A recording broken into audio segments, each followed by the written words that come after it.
Hello, everyone. Can you please rise for the pledge? Pledge allegiance to the flag of the United States of America and to the republic for which it stands, one nation, under God, indivisible, with liberty and justice for all. Please be seated.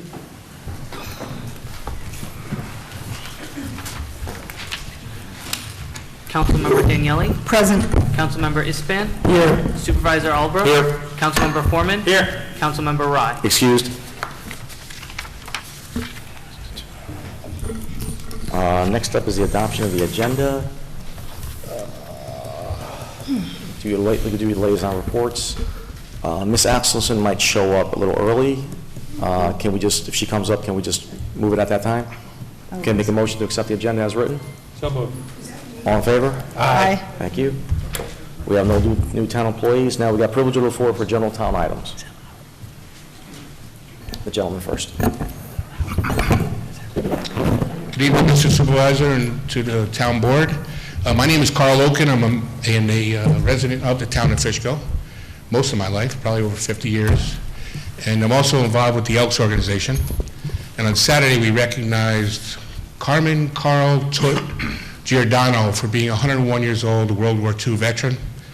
And I just wanted to come by today and thank Councilman Ryan, Councilman Foreman for coming there and sharing all positive words. It was a very nice event. And I just want to thank you guys for supporting our veterans in every way you do. Thank you. Thank you. Okay. Having been at the event, it was definitely a real nice gesture, especially with a Fishkill resident. I wanted to provide an update. As of February 7th, we had our first gathering with the Veterans Committee for the town. It was a resounding success. We got more individuals that came out than I actually thought. We were in excess of 20. I just want to give a special thank you to Supervisor Albra, Councilmember Foreman, and Councilmember Rye for coming out here to kind of show some force, some backup. It was greatly appreciated. I think we're going to be picking up the cadences of these events, and I'm looking forward to our committee contributing to military and national defense holidays, especially those that pertain to Fishkill. So I just want to say thank you. And remember, the 250th anniversary is coming up. I will not forget that, Supervisor, Okay. right? Okay. Yeah. Thank you very much for all your hard work. Please, appreciate it. You're welcome. Ms. Burka?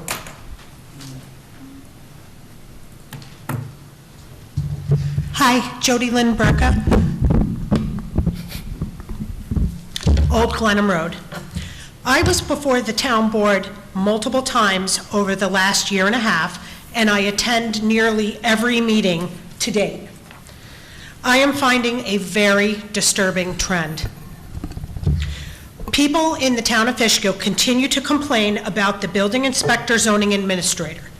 I came last year regarding a determination made by him where no one in the community was aware. Therefore, the community's rights to protest were taken away. We have a comprehensive plan and zoning restrictions and town codes, which for the most part are very clear. Determinations and interpretations are for gray areas and should not be where it is black and white and a direct contrast to the code itself, such as no parking cars in a residential area. Yet, that is exactly what happened.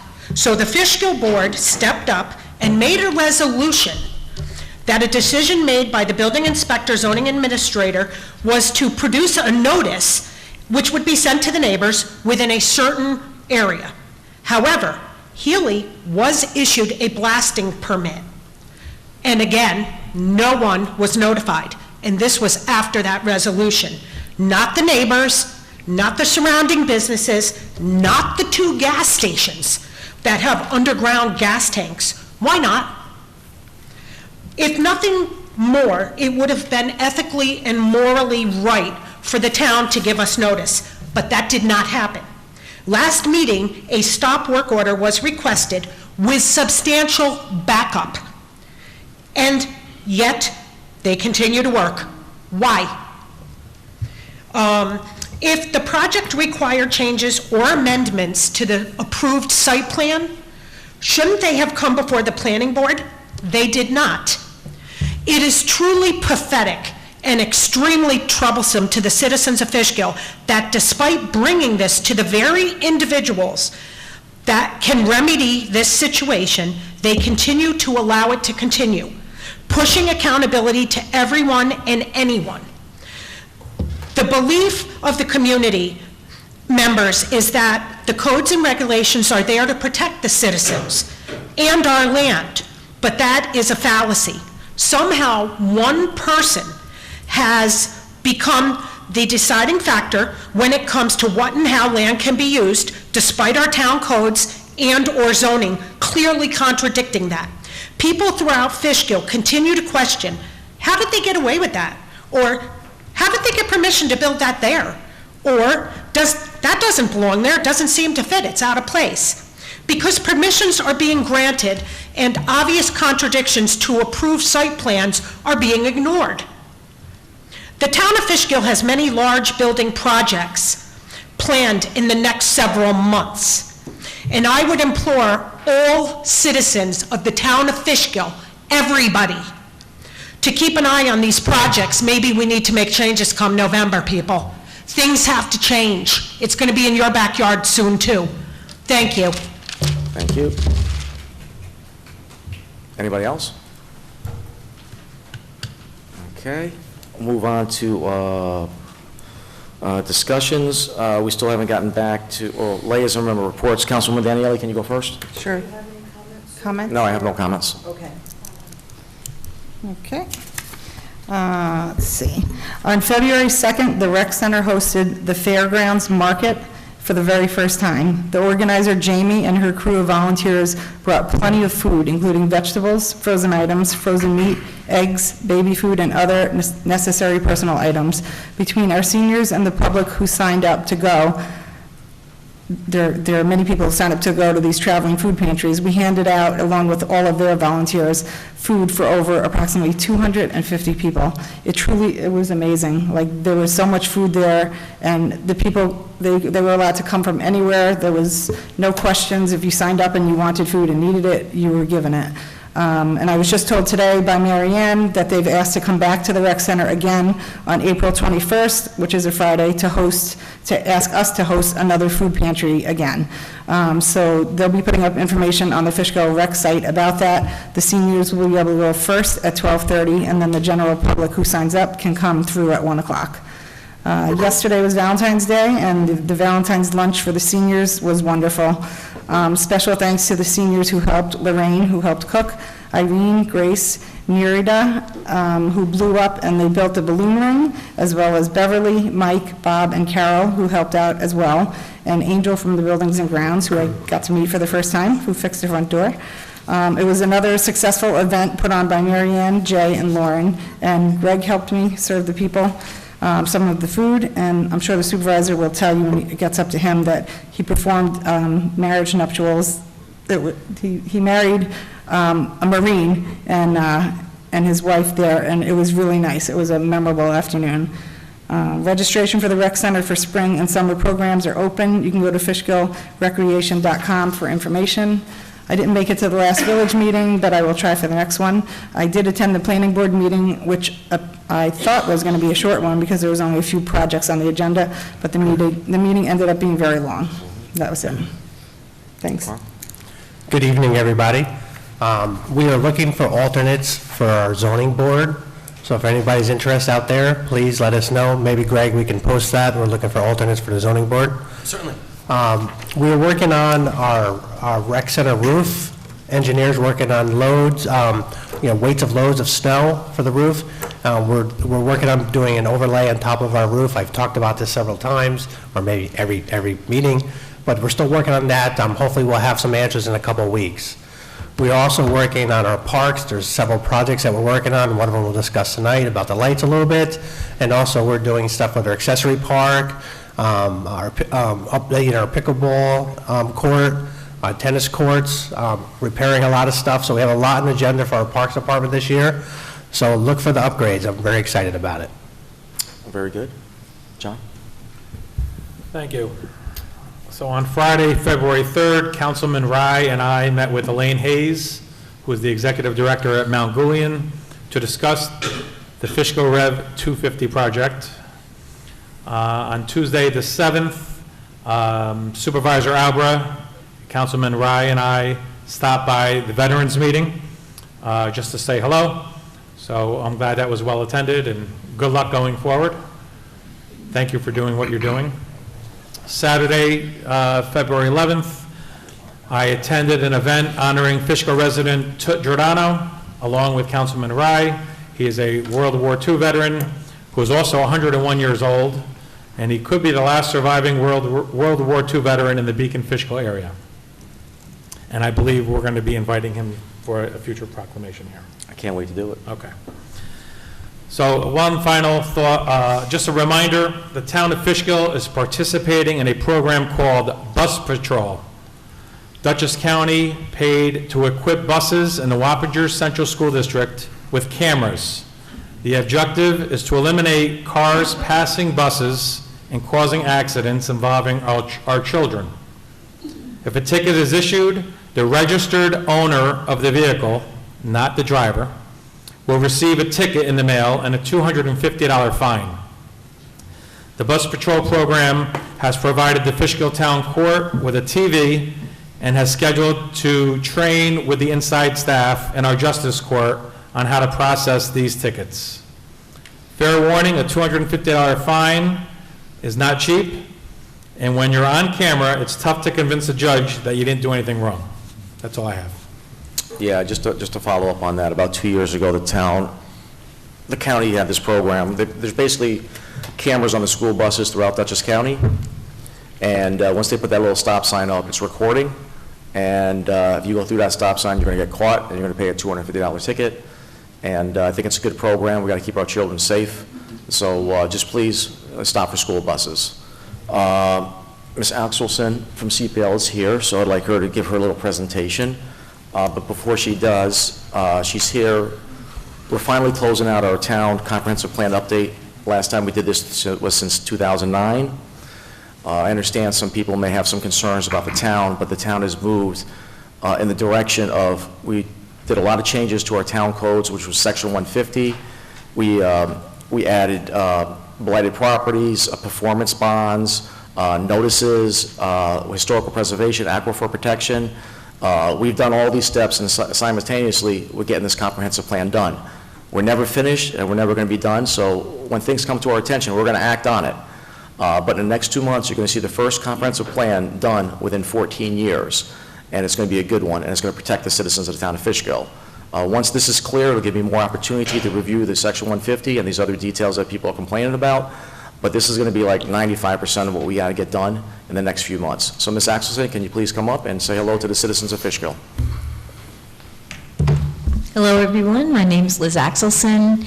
I'm a senior planner at CPL, and I've had the good fortune to do some comprehensive planning and zoning work with the town of Fishkill. So I've been conferring with Mr. Gaba, and we're in pretty good shape right now. The next step in the process, first of all, let me just say this. The November 8, 2022 version of the draft comprehensive plan update, the one that's on the town website now and has been for a couple months, that is the version of the comprehensive plan update that we're reviewing. It hasn't changed. And the reason that it hasn't changed is because hopefully the town board will take some action tonight that will open up opportunities for public and agency commentary. So that will come. Anyway, so because it's a comprehensive plan update and it deals with the planning for the whole town, it made sense to do a generic environmental review. And because it has potentially a significant impact and it's a type 1 action, correct me if I'm saying anything wrong. Spot on so far. Okay.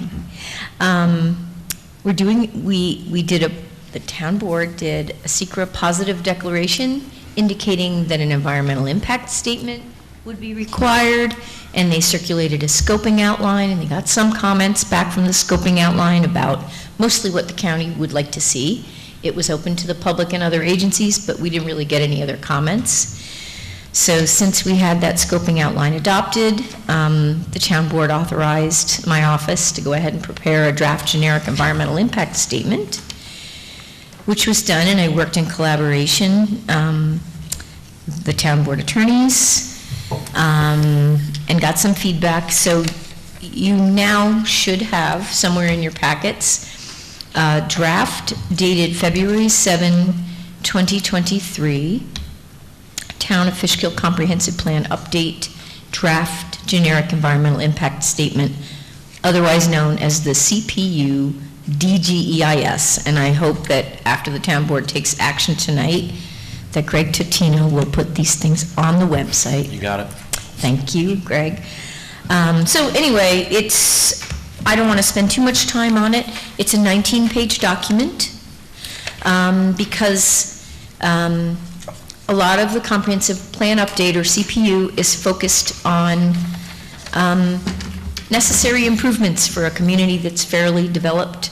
There are no proposals to do any code amendments in this comprehensive plan update, because so much of that was done after the 2009 plan, and then recently to tweak some things that the building and planning departments thought needed to be dealt with, and then also to address the aquifer protection and historic resource protection, which was also in the 2009 plan. Those things are done. So moving forward, big code updates are not anticipated. They're not mentioned in this plan. To look at possible future ones is suggested in here. And some of the highlights are that the Comprehensive Plan Update Committee, very dedicated group of 18, I believe, started meeting in the fall of 2021, met all through 2022, a lot of meetings, a lot of discussions, a lot of good input. The committee substantially created a questionnaire which went out on an online platform and got many answers back from that. So some of the big highlights in the comprehensive plan update have to do with pedestrian and sidewalks and connections between neighborhoods, to make more connections between existing neighborhoods and business areas of the town, taking a look at existing water supply systems and wastewater treatment systems, and trying to figure out, is there a shortfall of that kind of service for the town, and what could be done to study that and pursue some improvements there. So those are a couple of the highlights, and I urge members of the public to go ahead, go on the website, take a look at the comprehensive plan, jump to what interests you most when you're looking through. So there's a generic environmental impact statement on the table, and you have a couple of resolutions that would allow you to determine the generic environmental impact statement to be complete, which means it's ready for prime time, public and agency review, and allows you to set a hearing on the draft generic environmental impact statement for the environmental review. Then there is a second resolution that the town board may consider to set a later public hearing on the comprehensive plan update itself. So I think I've gone on long enough, unless there are questions. Any board member have any questions? No, thank you, Liz, for all your work. Thanks to the committee. We've been working, it's going to be almost 3.5 years to start to finish to get all this paperwork done. And thank you so much for helping me with the revisions for Section 150 of the Town Code, the aquifer, the historical, this comprehensive plan. Outstanding work. I look forward to bringing this to the residents of the town of Fishkill. This is going to protect the residents' #1 resource, which is water. It's going to protect us from overdevelopment. It's just going to be a really, really, really good plan. And sincerely, I appreciate all the hard work you and CPL have done. Thank you. All right, thank you. All right, so now we're going to go to discussions. Any update on the Booth Boulevard lights? Greg, is she back to work? Sir, I did reach out to Central Hudson through Carrie Pratt. I have not been able to confirm anything from that, but there are some files that I can take a look at from my predecessor to see if there was any confirmation on the status of needing to create a new lighting district or whether or not we can work off of an existing district that's already in place. Hopefully I'll have an update on that soon and we can include that for the March 1st agenda. No, let's table that to the second meeting of March. March 15th. All right. Next up is number 2, discussion to assign a road name to Shepherd Memorial Park Vehicle Entrance Path. I'm going to present to the board the name of Charles Hunt. He was 24 years old, a father of 4. He was drafted into World War II. He was a carpenter. They offered him to go build the Pentagon. He said no, he wanted to fight with his friends, and he was killed in combat. So I'd like to get approval of that, to name that road after Mr. Hunt, Private Hunt. Everybody okay with that? Yes. Okay, thank you. There is. There is a resolution. Moved to resolution. The next one would be to assign a road name to Maura Gearin Park, which what I like to name is Bailey Way. He's the individual that forged Washington's sword in Fishkill. Before 84 was built, there was a Bailey Way, but somehow when they built 84, it ended up going away for some reason. So we want to name Gearing, the road that goes into Gearin Park after Mr. Bailey. Everybody okay with that? Yes. Okay, thank you. Resolution. Next up is discussion of resolution to authorize year-end budget modifications of the 2022 operating budget. This is a yearly thing. It's No, I basically... think you missed number 4. You missed number 4. I'm sorry? Did I skip something? Oh, the recreation, I apologize. Discussion of sponsorship of recreation department activities and brochures. So we talked about, we left this out at the last meeting because we weren't too sure about logos and advertising. What can we do, what can't we do? I Well, how should we- have questions from Jay, too. You have that a he question sent from me. Jay? Yeah. I have- So let's hear what Jay has to say Okay. first.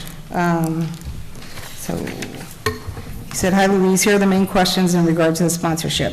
How do we go about getting sponsors? Can we solicit or advertise them?" I know, we'll just reiterate them. "Or does it have to be randomly offered by a company?" That's the first question.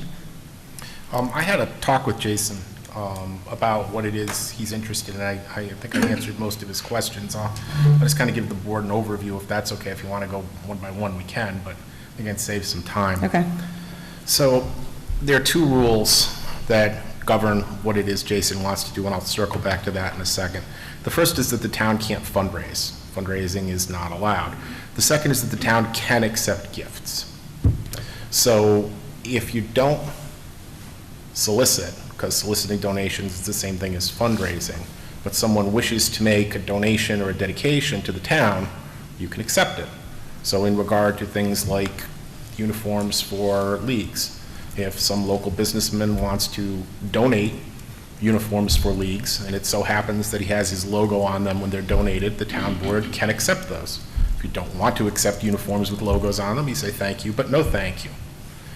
The other issue that he had was the issue of brochures and advertising. Now, the rule there is that a municipality cannot sell advertising. It's not considered a municipal purpose. So you can't say we're going to put company logos or advertising on our Little League outfield because, we're in return for a fee, because that constitutes advertising. It's not considered a legitimate municipal purpose.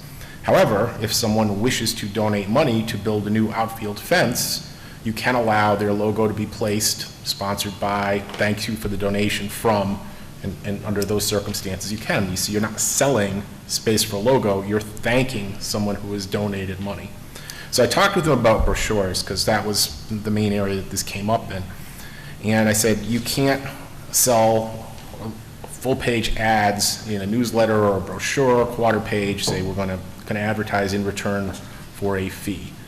If someone wishes to donate money toward a brochure that you want to put out for a rec program, you can at the end say, thanks to donors for this, and just, place discreetly their logo on it. So that's where we're coming down on the issues that he's facing, if people want to donate things or not. And what I suggested to him is this: if you get unsolicited offers of donations, have whoever wants to submit it in what they propose to give in a letter, submit it to the town board, and the town board can decide whether they want to move forward with it or not. If you want to put out that the town is willing to accept donations for something, For example, he said there's an Easter event that they hold at the rec center. You can put out a little, it could be a website item, you can put it in the town newsletter, whatever you like. You know, the town of Fishkill is pleased to announce that we're undertaking an Easter celebration at the rec center. The town is willing to accept donations of cash, items, whatever it is that you might have. So you're not soliciting it, you're just announcing that you're willing to accept donations should people be willing to do it. It's what they call an untargeted solicitation. Not really a solicitation, it's an announcement, but you know, that's the way to look at it. So I explained all that to him, and he said, he want to talk with you. But that aside, he said if he has issues, he will bring them to the town board. If he has questions about particular items, he'll reach out to me, and we'll decide how it is he can get to where he wants to go on the particular items that come up. So unless the board has questions about donations or... I think he just wanted like the starting point, so you probably just answer that. So he can't put it in a letter, you can't ask specific people. So what you just said, he can work with Greg on creating something. Yeah, one of the things he mentioned was, I think it was, he said East Fishkill would go and solicit from local businesses, do you want to be in our newsletter? And I said, you can't do that. I don't mean to call out East Fishkill either, it's just that we haven't mentioned could be anybody. But yeah, that's one of the things that we talked about, and I said, you know, a lot depends on how you phrase things and the medium that you put them out in, so. Does that also pertain to, like when we're doing the playground, if we put out the same type of scenario and said if a business is looking to donate and then they can have their name on a bench, if we're looking for like benches for the playground? Well, what you might say is if they wanted to provide money, there would be acknowledgement of, and you'd have to, I would think, set amounts, because somebody gives you $10, you're not going to put their name on a bench, Right. you know? So, I mean, you know, for donors in this amount, the acknowledgement will be provided by the town. You can either list what it is or not. Probably best would be to have contact, phone number or email, and people could inquire as to what it is you have in mind. They may want something other than a plaque. But again, as long as it's just an acknowledgement of the donation and not an out-and-out sale of advertising, you're going to be okay. Okay. Yeah, I think those were pretty much the questions, so we can get back to you if it's anything else specific. Yeah, so if there's any type of resolution that he wants, we'll just have you review it. Yeah, we talked about that. I don't want to take up more time, but he said if the town is willing to accept donations, do we have to do a separate resolution for every donor who comes along? And I said, if the town board adopts a resolution approving a project and indicating that it will accept donations on a global basis, you know, anybody comes along and donates, you don't need to go back for everybody who donates. That's a little bit different for in-kind materials. If somebody wants to donate tools or vehicles or uniforms or balls or hats or whatever it is, you might need to come in for those individual ones, although if they're fungible goods, you know, sand, gravel, whatever it might be, probably not. But for individual things, that you may need to have them come in. Cash, no. Okay. All right. Should we prepare a resolution for something like that? Well, or let's wait until he wants something to be done, and then when he We'll wants a work on particular it. project, the board can say, we're going to accept donations on this. Or if somebody comes in and says they want to donate something unsolicited, you would have to accept that anyway. He can't just take it. Okay. I think he wants to start with the T-shirts. Something? Right. He wants to start with the T-shirts for the team. Okay, so let's start with Yeah. T-shirts. Okay. All right, so between Mr. Gaba and our guy, Mhm. we can get that done. All right. So should I close this one out? Let's just close this one out, Becky. Thank you. Next up is discussion of resolution authorize year-end budget modifications of the 2022 operating budget. This is a yearly thing where they just basically balance out what we got to do. Any questions? No, I spoke to Sharon, I'm good. You're good? Mm-hmm. John? I'm good. Okay. Next up is discussion of resolution to appoint energy suppliers based on the recommendations of the energy consultant. Any questions on that? I spoke to Olympia, she explained it, so I'm good. She's good with it? Yep. Okay. Number 7, discussion of resolution to approve dog control housing agreement with CARE of DC 2023. Louise, you got any information on it? You got information on it? No, I You was good? excluded, but I spoke to Olympia and she explained it all. It's good, it's going to be the same price as our old contract. It's a different place that's in Wappinger, so thank you to Olympia for figuring it all out. Thank you, Olympia. Getting it to us. And that's for stray dogs, That's, like any dogs sorry? that we get, storage of them. storage of Yeah. dogs, yes. Next up is discussion of resolution to issue the mobile home park permit for BGB Trailer Park, routine. Everybody okay with that? Yes. Yes, fine. Next up is discussion of resolution to accept the 2022 annual historian report by town historian Arnold Restivo. Arnold? Arnold, Yes. thank you for submitting it, Does he want to talk? Thank you for what? submitting your report. Oh, you're welcome. Okay, anybody have any questions? Does he want to speak? You want to say anything? No, I think the report is self-explanatory. I mean, I'm still moving forward. Thank you very much for your service to the town. Hopefully, one day I'll have, in the next couple of months, a proof of concept to actually start this whole project and get started. Thank you very much. Thank you. Next up is the discussion of Fishkill Little League lights. I'm for this. Louise, I don't think you're for it, but let's hear your comments. No, don't put words in my mouth. I didn't say I wasn't for it. Okay. So I have a bunch of stuff right now. I just want to start by saying I wasn't opposed to this project when we got the lights for free from the Duchess Stadium, and we were going to spend approximately $50,000. This was prior to the new board members. And we were allegedly going to set up a set of lights at Shepherd Field and at Gearing Park. Then we found out the Renegades lights were too old and not efficient to use. So fast forward to more recently this year, I was not opposed to using $100,000 of ARPA money, and the Little League was supposed to put in $100,000 for fields, for one field of lights. And I said yes to that as long as the rest of the ARPA money was going to be used for remaining water projects. But that changed, and so did this project. So I just want to get it out there so everybody understands what it morphed into, and then get into the contract itself. So this has turned into two fields having lights, and the Little League is going to donate $75,000. We're supposed to use $100,000 from our ARPA money and $200,000 from our reserves. And I have yet to see an estimate of the work, which now includes two fields instead of one at Shepherd and one at Gearing. And like I said, I'm not putting a negative damper on it. My son played Little League. I'm a fan of Little League. I appreciate the time that everybody puts into that organization. So for myself, being on the board, it's more of fiscal responsibility. So I have, I'd like to ask some questions before we move forward and get some answers. It's more for Mr. Gaba, I think. Okay, ask Mr. Gaba. So the first one is the agreement calls for the Little League to pay the town $25,000 a year for 10 years. What happens if they fail to make payment? Do we have something in writing in the license agreement to state what would happen? Would they cancel the agreement? They don't get their money back? They would have no right of first refusal? Well, it's like three questions. Well, those are options at the end. Oh, is that what those were? Okay. Yeah, would you like me to state it again?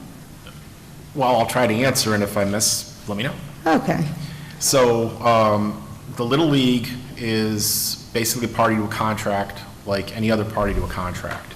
And if they fail to pay, the town could, if it was so inclined, bring a lawsuit against them to try to recover the money.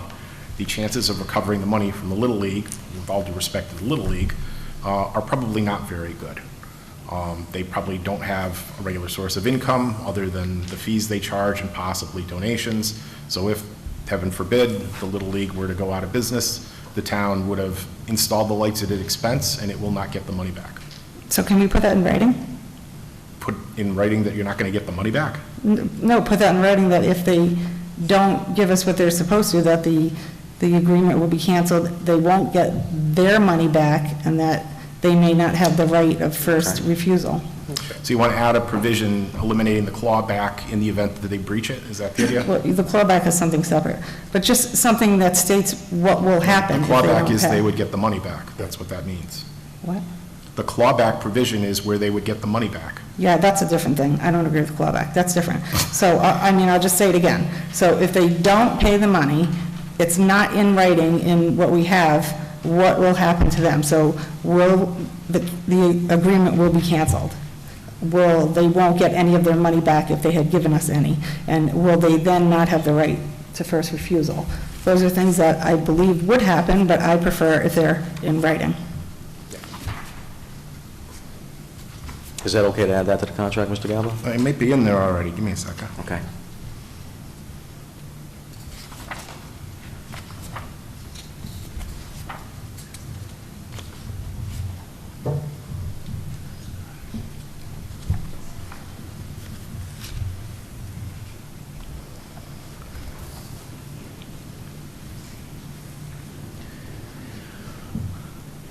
No, the termination clause provides that if there's a cancellation for cause, for example, they fail to pay the money, that the town has an immediate right to unilaterally cancel. But it does not say anything about the repayment, which I'm calling the clawback clause. So if you wanted to, the town board could add a provision under termination for cause, saying if the town terminates for cause, they don't get any money back. Exactly. Mr. Gabbard, we can do that? Yeah, sure. You guys, you okay with that? They might not be happy with it, but we can. Well, you understand, they've got to agree with this. If they don't agree, you're not Let going to... Councilwoman Daniele Yeah, finish. First official, I off, I'll stepped go in. with my thoughts, John, you could just go ahead. There's- Okay, so there's another section that talks about $1,000 pay now for the concession stand. I believe that's what they do now for the license agreement. And there's something about can we remove the portion that makes it sound like that's a security deposit and it should be returned, when in reality, I don't think it is a security deposit. It's something that they have to pay separately from the lights to use the concession stand. Yeah, I spoke with Mr. Lyons about that, and he said, of course, he'd have to talk with the rest of the Little League, but in principle, he did not have a problem with revising that to make it a flat $1,000 payment with no additional charge to them or possible recovery by them in regard to it. Every year it gets paid and it's non-refundable. Okay, that would be a change, because I think in here it says it is refundable. Well, that's what the contract says now, but yeah. Okay, that so we that's could it, change change that. number 2. Thank you. For myself, when you first gave this to us, it was 10 years. I thought that 10 years was even long, but I went with that, but 20 years is not good for me. That is just way too long. So I think it needs to go back to 10 years. I spoke to Mr. Lyons about that, and he said that it's something that the Little League really feels that they need to have. It would be 10 years that the payments come in, and then over the course of the next 10 years, there would be no payments coming in, but the amount that they might receive in the event that the town canceled it would be decreased steadily. So 90% in the first year, 80% in the second if it was canceled, 70 in the third, and so forth. I don't think, based on what he told me, the Little League is going to be willing to agree to a lease for less than the 20 years. Well, then Now, oh, go ahead, sorry. in regard to that, since it is a license and not a lease, there will be a cancellation provision. The town can cancel without cause. So if you go 5 years in and you say, you know what, we've had enough, again, heaven forbid it should never happen, but the Little League just doesn't have enough people who want to play anymore, and people want to play soccer in that park, or I don't know, lacrosse, whatever it is, instead of Little League, you'd be able to cancel the contract. Now, if you did it within the first 10 years, you'd run into the clawback provision and you'd have to give back the money.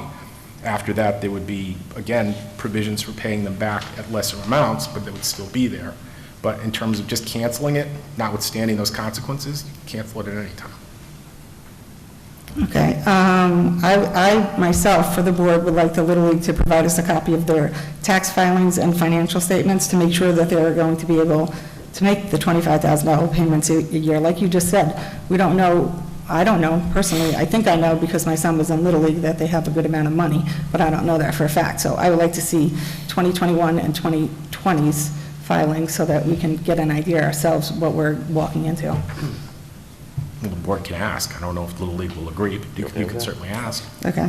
I don't know if Carmine can answer this, but for the procurement process, I don't think it was followed. I asked Olympia if she knew anything about what the exact, the company that they were using. I think she said she thought that it was one that we could use through, what is it called, Carmine? New York State. Yeah, not New York State, it's another one. It's whatever it is. But I'd like to see the contract. So the contract from the company putting up the lights was not received or given to the board. So if we can get that for the board to review, because the money that I was told, 200, 175, so that's $375,000. So I just want to see in writing what the estimate and cost of that actually is. That's that. The clawback provision is not a good idea in my opinion, because what is the difference between them giving us a $75,000 donation and $25,000 license payment? If the town cancels the license agreement, we would have to pay them back the money, so how and why would we pay back a donation?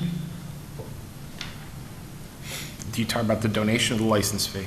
Well, it kind of seems like it's together with this clawback. So it sounds like if they're donating $75,000, and then each year for the next 10 years, they're supposed to give us $25,000 for this license agreement.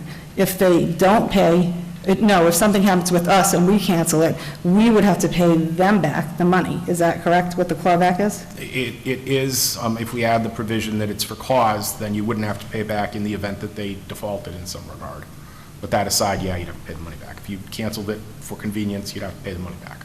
And how do we pay back a $75,000 donation, if it's a donation? Well, I got to say Sharon's correct. If it's a straight donation, that's not the kind of thing that you can refund. However, there are such things as conditional donations. If they want to make a donation that's for use of the lights over 10 years and goes toward purchasing it, they can, when they make that donation, it's called a dedication, and their offer of dedication say, this is on condition that we get, this license agreement done, because they're not going to give you the money unless they know they're getting the license agreement. And in the event that there's a cancellation, the terms of the agreement would apply, and they could claw back the $75,000 that way. I don't know if the town would be amenable to that, but if I was Little League, that's the way I'd look at it. I know, but we're the town, not the Little League, so I'd want to... You asked me, I had to tell you. Well, I appreciate that since you're our attorney, so that's why I'm asking the questions. From a financial standpoint, if the clawback clause remains, I was told that the money has to sit in a certain restricted fund and can't be used until the 11th year. So $25,000 for 10 years, we're not going to be able to put that $25,000 back into the general fund. It has to have its own separate restricted fund that it has to go into. I do not believe that's correct. Okay, well, I got that from our comptroller, so Well, maybe... why you'd have to put a license payment into a separate account, I can't imagine. So let's say they paid us back 3 years of $75,000 and their $75,000 and something happened. Where's the money coming from? I'm going to probably borrow it to pay it back. Exactly the point. So that's why we shouldn't have it like that, because then they're going to, why would we borrow it? I mean, that doesn't make sense. So I listened to what Sharon said, and I think her suggestions on that make sense, that I don't like the clawback, and I think that maybe we can get further about her opinion on it, but that doesn't really sound like it's a good thing for the town. Also, at $25,000 for 10 years, if we're giving $200 from our reserve, that equals $250. So I'm just wondering what the addition there is for $250. I'm sorry, I don't understand that. $200K, not $200.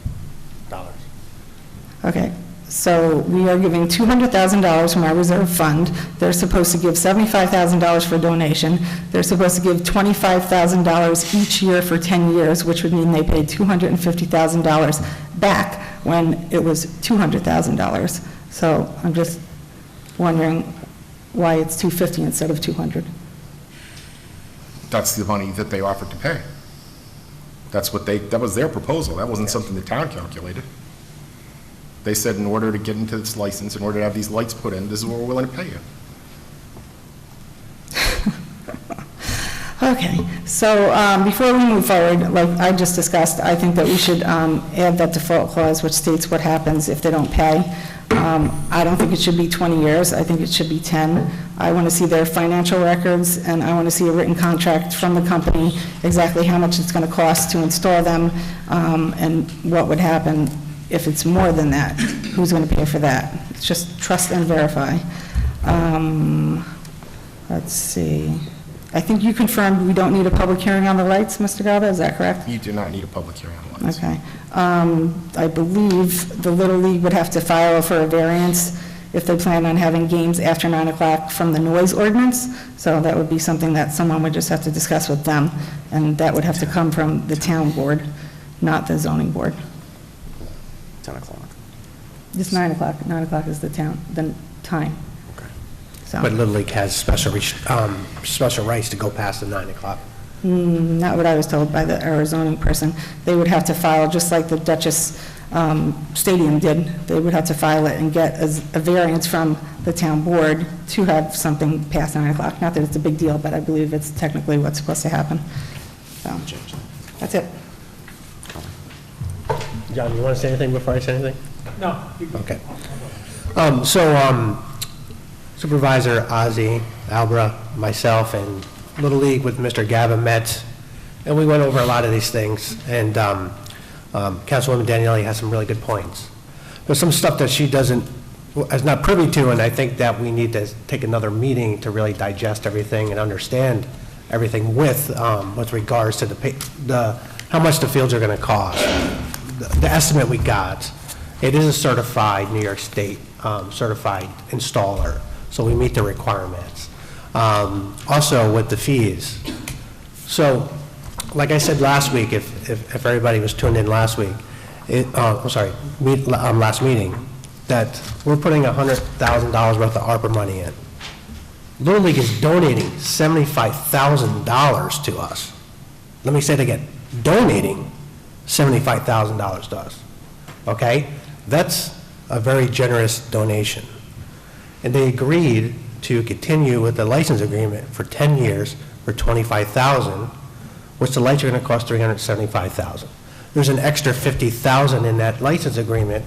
Why? Because in good faith, they want to show that they're good neighbors, a good fit for the town, and that they want to put something forth that's actually going to enhance not just Little League, it's going to enhance our parks. It's a quality of life issue. And not only they're going to use it, we're going to set fees that are going to be for other residents. So if you want to play softball under the lights, well, we're going to allow you to. But you're going to pay a fee for that. So we're creating stuff here. Yes, there is a possibility. Can anybody default on the loan? Yes. We can even ask maybe the board member, one or two of them, to personally guarantee it. That's an option. But these are things that we need to continue to talk about with Little League. It's a work in progress. And there's things in there that can be tweaked. And, so we want to see, their financials. Can they afford the $75,000? Has the board in a whole given permission for this to move forth? We got to make sure that they, as their group, did they have an official meeting approving this? So there's a lot of things that we need to do. Yes, we were doing our due diligence here. This is definitely a very good project for not just Little League, for all of us. If someone's willing to give me $75,000 and pay me as a business decision, yeah, this is actually a good deal as long as they pay it, but they're giving us $75,000 up front. And it makes sense to do two fields because it's much cheaper to do two fields. And we're also not only doing two fields, we're pre-wiring for the third field too. So there's a lot of things that are happening here.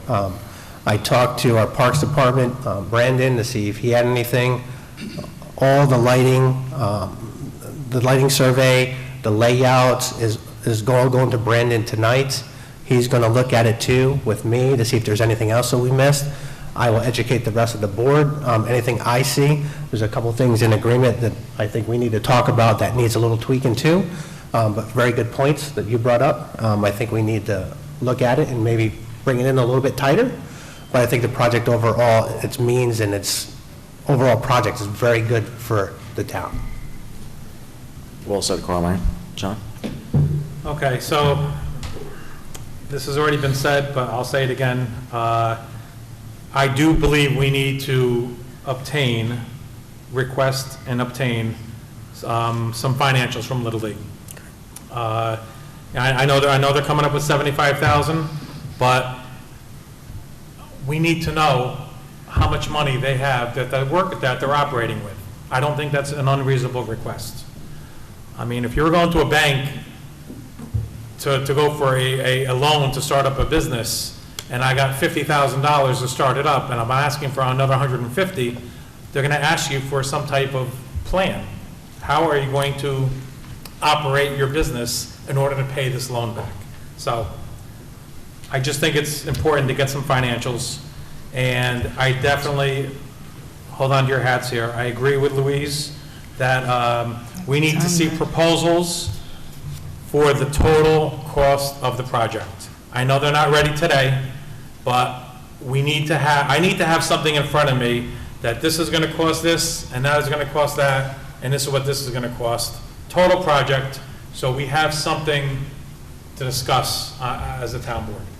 No, those are fair. At the end of the day, I do like the idea. It's going to benefit the entire town, but we are the stewards of the checkbook, and we have to make sure that we have as much information as we can before we start spending big money. No, absolutely correct. Mr. Gallo, can you talk to Mr. Lyons about the financial aspects of this? Sure. And the total proposal, like Mr. Foreman said? It's $375, that's what we're going to spend. What he wants to know, what I'd like to know is, what does each pole cost, what does each light cost? That, he's looking for that type of detail. Total cost. All right. You follow what I'm saying? I do, don't know how much of that the Little League will have. I understand they have plans for the construction lights. I Something like understand that that. they have a contract that you can piggyback off of in terms of getting lights installed, whether you can put those two things together and say, this is what the total cost will be. I mean, I would think you'd be able to. Whether they've actually done that math or not, I don't know. But I'll talk to them and we'll get back to you. Yeah, that's more than reasonable to make sure they can come up with the 75 grand, and actually, there's actually plans of doing this. I talked to the town of Cortland in upstate New York, the same person did it off the state bid, and they're very happy with the lighting system that they did up there. If I could make a suggestion to the board, maybe next meeting, we have Peter come and present in front of everybody and share all these concerns that we have and have him answer with, in front of the public, with all of us and Mr. Gaba, and we sort these issues out, and then maybe the meeting after that, we vote on it. Yeah, he actually reached out to me tonight. He's away overseas, so when he gets back, he will.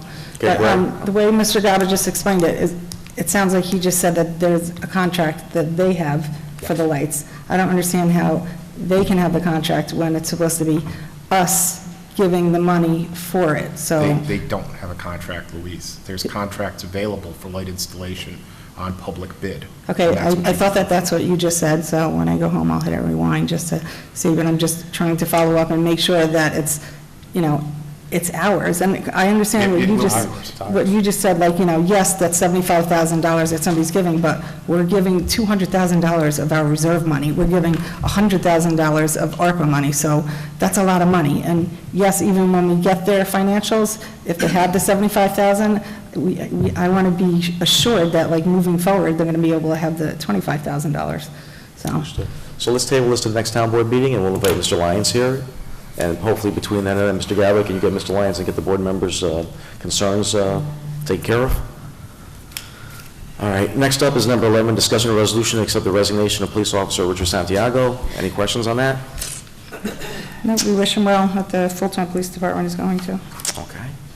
Next up is privilege of the floor for agenda items. So at this time, anybody can speak about an agenda item. Ms. LaGoy?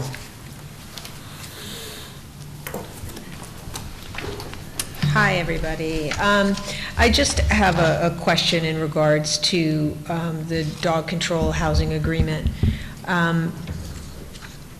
What are the standards for, in the process, and maybe this isn't the right place to ask this, maybe I should, call for an appointment or something, but what is the standard procedure and how exactly are these dogs housed? I know Care of DC is a very busy rescue, and, I'm sure that they have a huge setup.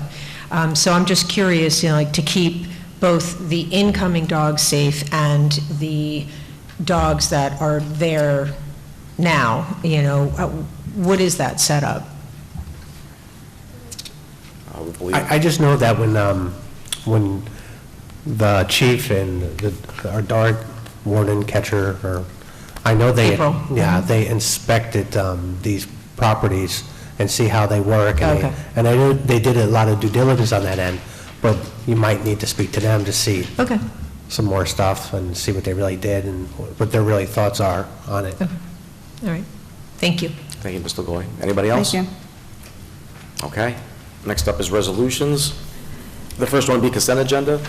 I'll make a motion to accept the consent agenda. I'll present that as a motion. Can I have a second? Second. John, all in favor? Aye. Okay, next up is regular resolutions. The first one will be resolution authorizing a year-end budget modification for 2022.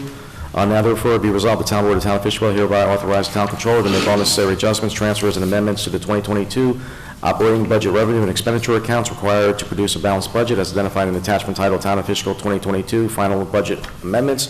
I'll present that as a motion. Can I have a second? Second. Louise, all in favor? Aye. Okay. Next one up is the resolution accepting the DGEIS and going too fast? No, we're just laughing at the letter. Oh, did I say that wrong? All right. A lot of letters. Oh, I apologize. Next one is a resolution to accept a DGEIS and SE Secra QRA review, CPU, and setting of the public hearing, resolution number ID 8474.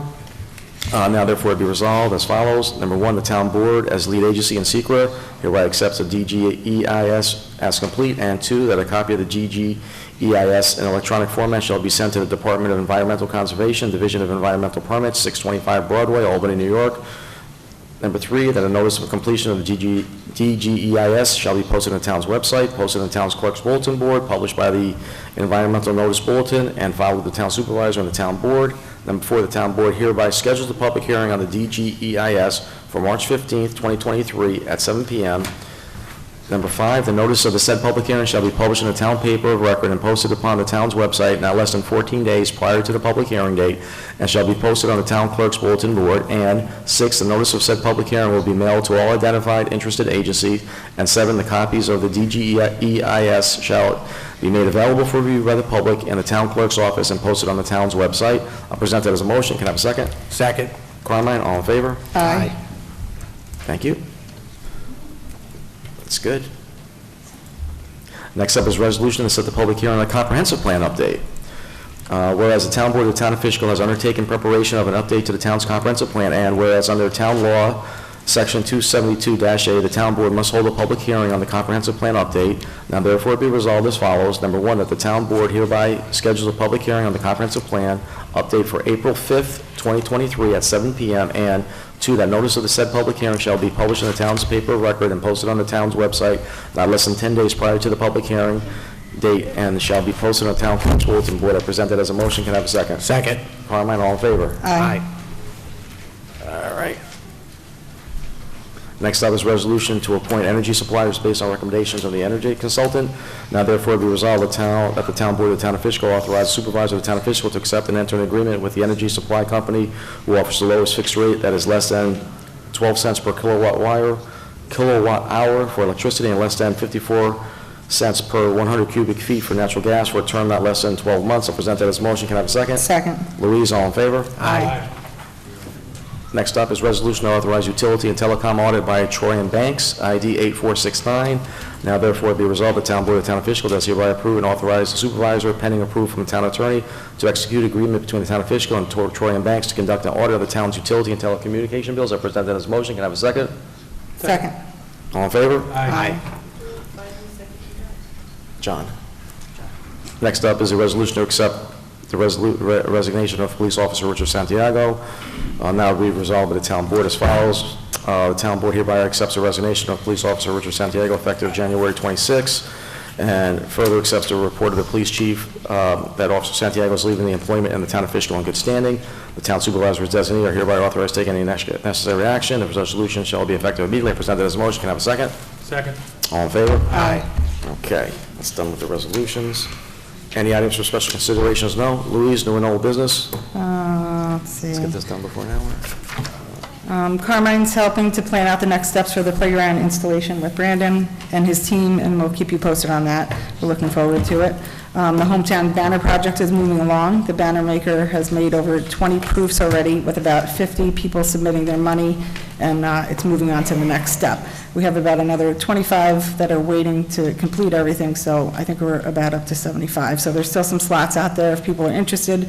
If you don't have the application, you can contact Greg. He has them in his office, and he can also help with the photos. So I don't know if anybody saw the eGov, but there are people who have old military photos, and first of all, they didn't know how to scan them, and second of all, they were not really good quality, and Greg was nice enough to have this program that he can take the picture, scan it, and make it look a little bit better. So if you have any photos like that, even if you're not participating in the banner program, you can come and see Greg, and he can help you out with that. Yes, that's an initiative that we're having for all veterans. If you have hard copy photos from your military service, whether it's a photo of you in uniform or photos from deployment, anything that you have there, if you come to the supervisor's office, we'll be happy to scan them. and digitize them for you. We can send them to you as a digital file for your album. You can keep them forever in a digital file. Of course, the quality that we're able to create with these digital scans is largely dependent upon the quality of the original photo, but technology does give us the ability to enhance the photo quality somewhat by improving the color and in some cases helping to sharpen the image. But of course, we'll do whatever we can, and that's a service that we're offering to any veteran. So just come on in and we'll be happy to help. Thank you, Greg. Also, the proofs are looking great, the ones that he made already. The brackets are being made by a local iron worker who's working on them now, and we look forward to hanging them hopefully at the end of May, and I look forward to working with Carmine to figure out the specifics of when we will actually be able to do that.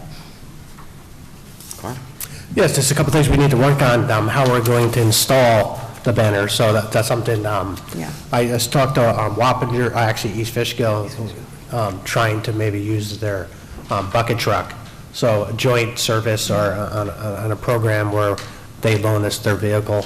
I'll talk to you about that later. Yes, okay, great. So a couple little things that Councilman Rye's not here, since he's the liaison to the highway, I got a couple things I wanted like to say, is that the guys have been working hard lately. The nice weather is here. It's been nice, so they've been laying some drainage pipe. They've been actually taking, if you drive by the highway garage, they've been screening a lot of the dirt and rocks that are there and make it into two piles. One is for stone and one is for soil that will recycle. So they did a lot of recycling. They recycled probably, I'd say, a couple thousand yards this week. And if you happen to drive by, they've been really busy with that. So I just want to tell them thank you and keep on saving the salt because it looks like we have an easy year so far. Can you just give us a follow-up on the building garage? Yes, it's a good one. So we are actually building a garage to house some of our vehicles. So we've put it out to bid, an RFP, and we picked a contractor that's going to be pouring the concrete foundation. Also, we're going to erect a building. Do you know how big that building was? Was it 40 by 40? I think it's a little bit bigger than that. But it's going to fit a bunch of trucks in there, so we have another building going in at the highway garage. And we're basically doing it in-house. This is going to cost probably under $500,000, where if we put this out to bid and did it the old way, it would be well over $1 million. So we're going to be saving a lot of money doing it this way. John? Nothing. Mr. Gallo, I just got one thing. This blasting permit does concern me. Can we update the town code to provide notice to people that live in the area where if the building inspector determines there's going to be some blasting, that we notify the neighbors within that same 500 feet thing? Sure, the town has control over blasting permits. It's going to require a local law, though. Can we set that up? Sure. You guys okay with me doing that? What is the local law now on this? Is there a local law on it? Do we know? Blasting permits are issued by the building inspector. You have to meet the requirements. There's a checklist for the for blasting permit. I don't believe there is a notice requirement on them. I want to give a for notice adjoining requirement. property Yeah, owners. definitely. I want to give a Often notice. it would come when you have a site plan or whatever it is that you're building that you're blasting for, and notice would go out then. But independently for a blasting permit, no. Because what happened was can we do it? Yes. Let's do that. Let's just do it. This way avoids any confusion.